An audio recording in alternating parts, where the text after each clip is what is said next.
Paz de Cristo, irmãos. Amém.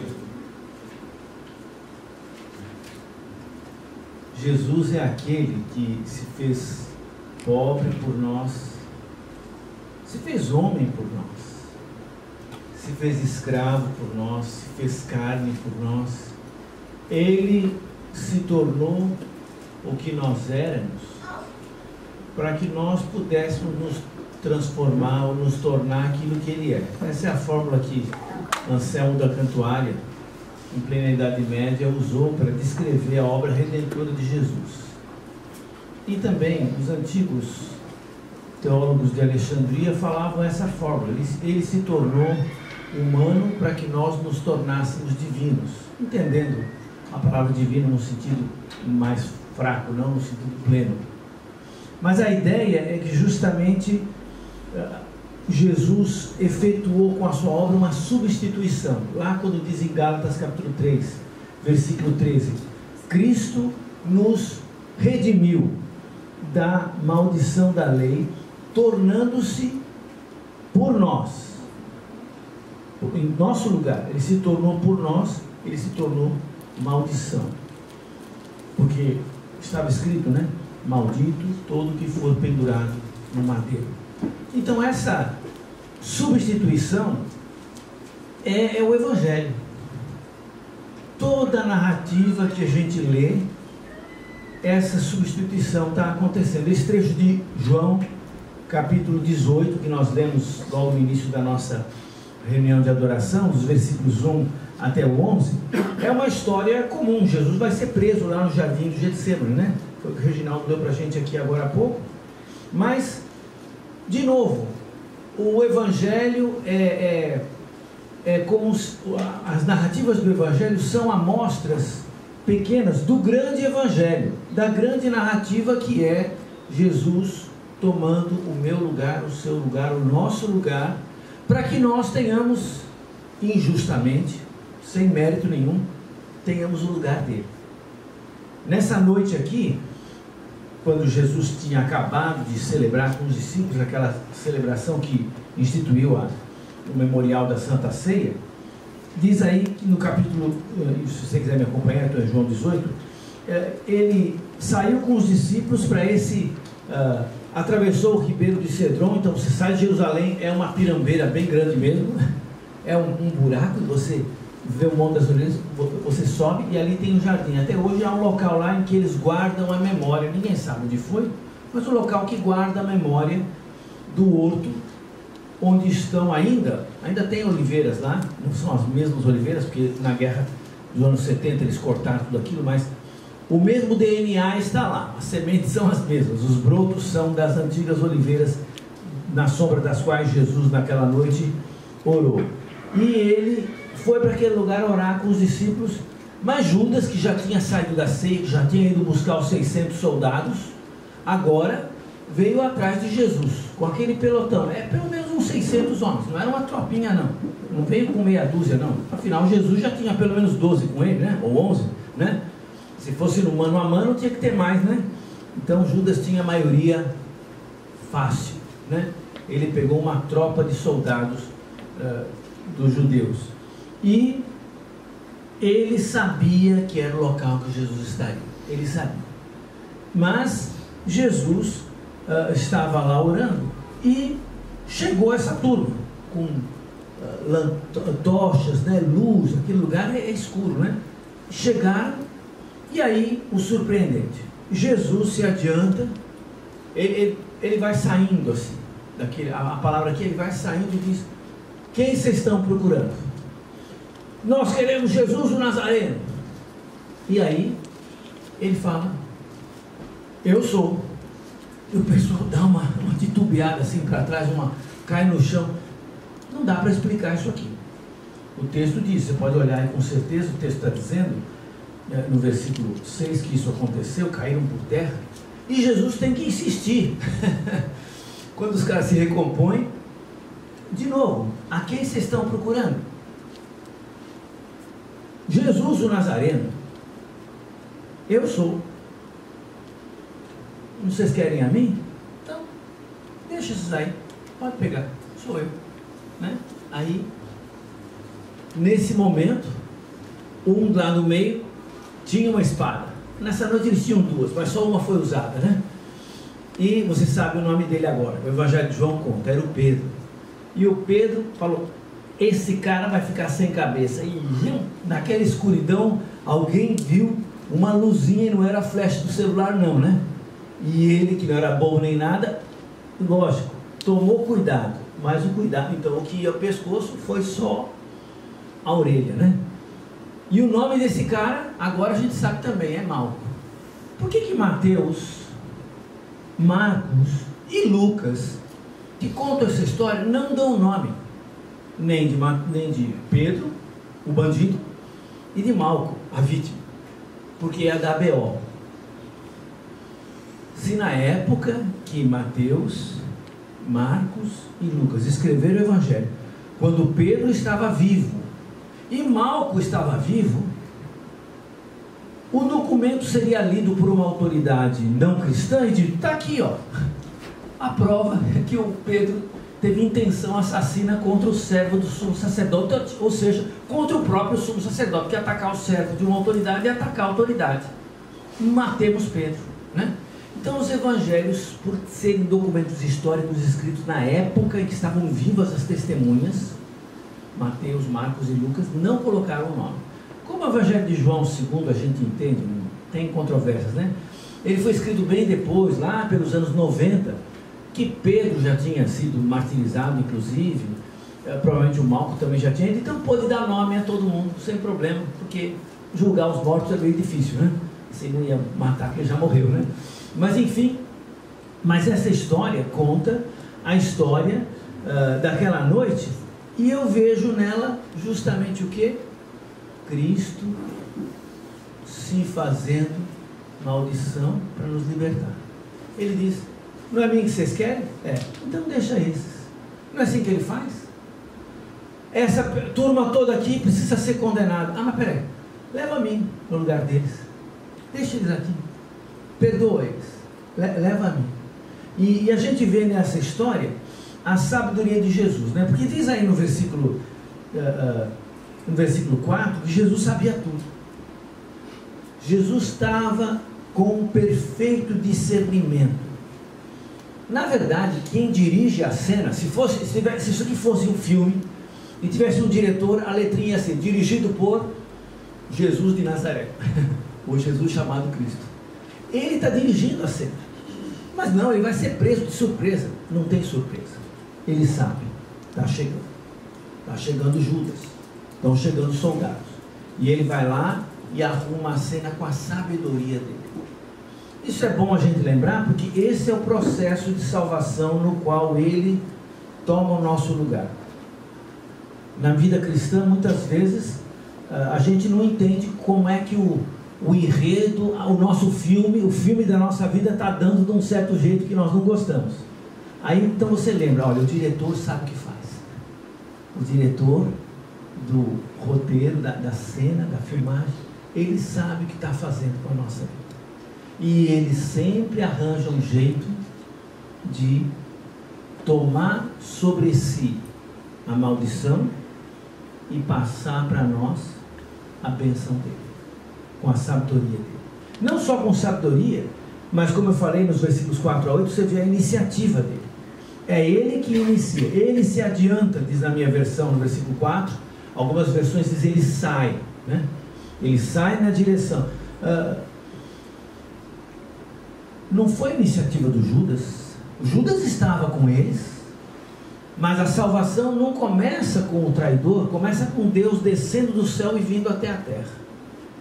Quem decidiu nos salvar foi o Pai. Quem decidiu morrer por nós foi o Filho. E essa decisão redentora faz com que a gente ignore o mal. Você vê que no Evangelho de João menciona: o Judas estava lá, mas que atenção é dada a ele? Nada. Porque o mal não tem poder no processo redentor. Mas o mal me acomete, eu tenho tanta dificuldade, eu luto. vai sumir de cena. O que fica é a intenção, a iniciativa divina de vir atrás de você. Mas eu pequei tanto. Sim, mas Deus tem um braço mais comprido. E Ele te pega do fundo do poço onde você está. E o mal? Esqueça, ele está lá, a gente nem liga para ele. Judas está no seu papel de vilão e bandido, mas ele fica realmente quase como figurante. Ele não tem papel importante nesta cena.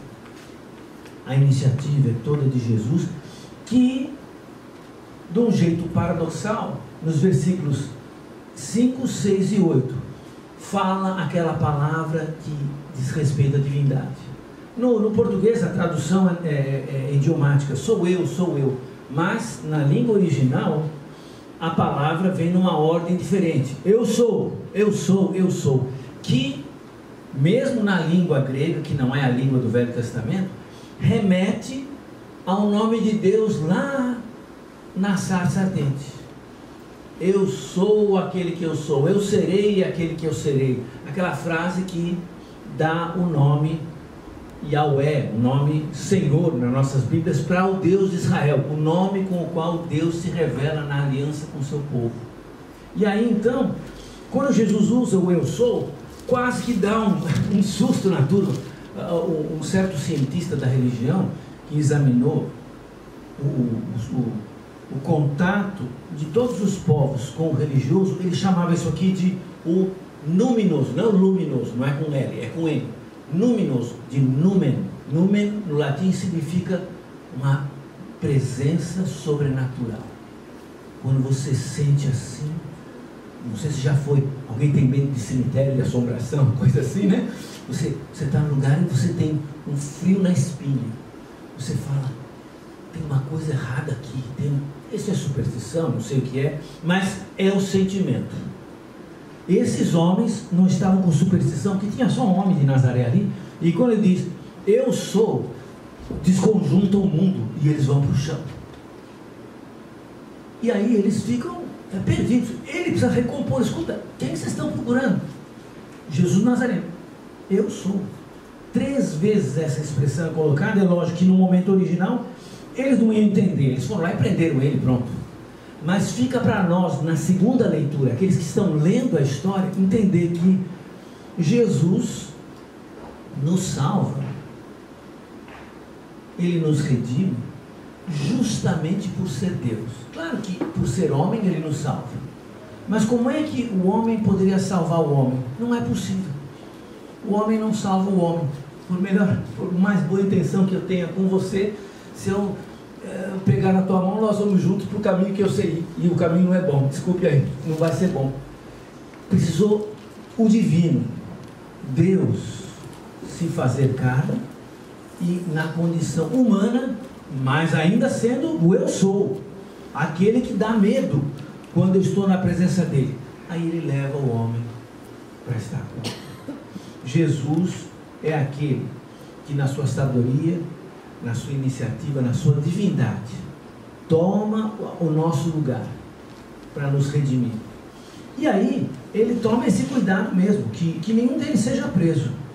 Ele vai dizer aí no versículo 8, se a mim que vocês estão procurando, deixem que esses vão embora. A palavra deixe aqui é o verbo perdoar. Deixa para lá, perdoa, deixa essa turma aqui. Então com vocês são tudo bandido, tudo conspirador. Não, deixa, pega a mim, leva a mim, perdoa a estes. E é justamente o versículo 9, ele disse isso para se cumprir a palavra que tinha dito anteriormente: não perdi nenhum dos que me deste. Quem disse essa palavra? Jesus disse essa palavra. A palavra de Jesus agora é apresentada como se fosse Bíblia, que se cumpre. Então, essa é mais uma das belezas com as quais Jesus, que se fez palavra, que se fez carne, agora a palavra dele se torna palavra de segurança, de salvação. Às vezes é difícil, a vida fica confusa, a vida fica atribulada, desesperançada. Aí eu lembro da palavra dele. Mas ele falou: não se turbe o vosso coração. Creiam em Deus, creiam também em mim. Na casa do meu pai tem muitas moradas. Se assim não for, eu vou teria dito: pois vou preparar os lugares. Quando eu for, eu vos preparar lugar, voltarei e vos receberei para que onde eu estou estejais postamente. E tantas outras palavras dele. Ele, nessa noite, podia cuidar de tanta coisa do seu interesse. Ele falou: não, eu falei e eu vou cumprir. Eu falei, nenhum dos meus vai se perder. Estou aqui para garantir isso. Deixe eles, levem a mim, não quero que nenhum se perca. E esse desejo de fazer a sua palavra se cumprir em prol da salvação é o que mais dá esperança para nós sobre Jesus. Podemos ler a palavra dele e ficar tranquilos.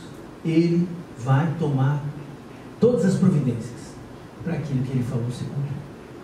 E aí, finalmente, ele salva todos com a sua paz. O Pedro ia resolver, não é? Na ignorância, né? E na força, na violência. Queria cortar a cabeça desse sujeito. Por que o nome de Malco é mencionado? Nós não sabemos, mas eu tenho uma suspeita. Ele se tornou um cristão. Por que menciona o nome do Bartimeu lá no Evangelho de Marcos? Por que vai chamar um cego pelo nome? Porque ele era conhecido da comunidade cristã que recebeu o Evangelho. Bartimeu era um personagem conhecido. Por que muitos dos curados, nós não sei como é o nome daquele leproso, como é o nome do cego de nascença? Provavelmente não teve nenhum significado para lembrar o nome. O cego chamava Antônio. Não conheço o Antônio? Não, mas o curado foi o cego chamado Antônio. Eu sei quem é o Antônio. Ele frequenta lá, em Boa Viagem, né? Então, aí, por que mencionar o nome do Malco, que era um servo do sumo sacerdote? Se fosse um homem famoso, né? É porque ele era famoso na igreja. Naquela noite, Pedro cometeu um crime de tentativa de assassinato. E o Malco recebeu um atentado contra a sua própria vida. Jesus foi lá, parou com a violência, perdoou, curou, esse texto não diz, né? Curou o Malco. Logo, se ele fosse processar Pedro, Pedro jogou sangue de alguém no meu colarinho, né? Mas não tinha, a orelha está no lugar, né? Se não tem delito, não tem processo. Se não tem processo, não tem culpa. Acertou tudo. O que iniciou-se como uma guerra, ele veio, consertou tudo e fez a paz. Pedro e Malco, num domingo, podiam sentar juntos e tomar a ceia do Senhor, sem ressentimento. Está ouvindo bem, meu irmão? Esse lado aqui tem um ecozinho um pouco assim, mas eu estou ouvindo bem, né? Então, Jesus resolve as coisas nos dando a paz dele. Alguém te ofendeu muito, aquele irmão só... Olha, sabe o que vai acontecer? Jesus vai perdoar aquele irmão, vai perdoar você, e lá no céu vocês vão passear juntos nas ruas de ouro, né? Conversando sobre as besteiras que fizeram aqui na terra. Como eu era ruim, hein? Você era ruimzinho mesmo, mas eu era pior. E aí vocês vão conversando, né? Jesus resolve do jeito dele, dando paz. E aí então acaba toda aquela aflição. Levaram Jesus embora. Os 11, que não eram traidores, como disse, fugiram para o mato, cada um para um canto, né? E depois eles ficaram atormentados. O Pedro tentou seguir um pouco mais, João entrou na casa do sumo sacerdote, enfim, eles tentaram, mas provavelmente aqueles dias foram horrorosos. Ficaram pensando: que nós fizemos? Como que nós somos covardes? Como que eu neguei Jesus? Como que, não é? Aquela coisa toda que nós conhecemos. Mas no fim, Jesus, com a sua sabedoria, com a sua iniciativa, com a divindade dele que ele aparece para eles de novo, com a palavra dele de explicar, tudo isso se cumpriu pelo Velho Testamento, e sobretudo com a paz. Quando ele chegava com os discípulos, ele chamava: paz esteja com vocês. Ele resolveu tudo. E aquela comunidade de homens que naquela noite se tornou um grupo de pessoas que se achavam amaldiçoados porque fizeram uma coisa má, Ele transformou aquela maldição em bênção, e eles se tornaram as pessoas abençoadas que saíram pelo mundo falando a boa notícia. Gente, se eu tive a chance que eu tive, certamente você também teve. Se Deus foi bom comigo que não merecia nada, você tem mais chance que eu. O Evangelho é esse. Jesus tomou o nosso lugar. Ele desceu dos altos céus até a cova profunda do Hades. Experimentou a morte de cruz. Mas de lá se levantou, não para me recriminar, mas para dizer: eu tomei o teu lugar, pegue o meu. Eu desci ao mundo do sofrimento e do mal. Pegue agora o lugar ao lado do meu Pai. Eu deixei de ser filho para me tornar um cadáver. Vocês agora, que eram cadáveres ambulantes, tornem-se filhos de Deus. Eu deixei os altos céus para viver aqui como pobre, como escravo, como servo, como pessoa humilhada. Vocês vão ser exaltados, glorificados, honrados por meu Pai, por toda a eternidade. Ele se fez maldição para que nós pudéssemos ser feitos bênção de Deus. É esse Jesus que nós vivemos, é nele que nós confiamos, é ele que nós queremos sempre anunciar e pregar. Deus te abençoe. Amém.